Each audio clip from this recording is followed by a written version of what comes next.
Who else wants my data?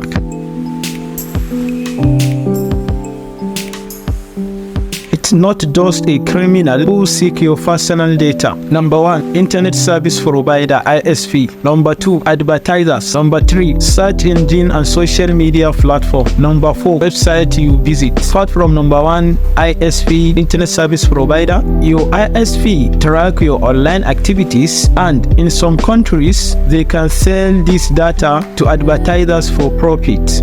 Number 2, advertisers. Targeted advertising is part of the internet experience. Advertisers monitor and track your online activities such as shopping habits and personal preferences and send targeted ads your way.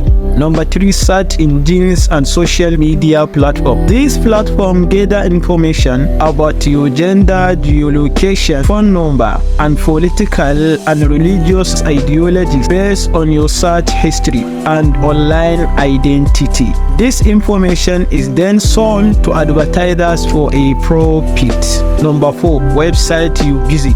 Websites use cookies to track your activities in order to provide a more personalized experience, but these leave a data trail that is linked to your online identity that can be end off in the hand of advertisers.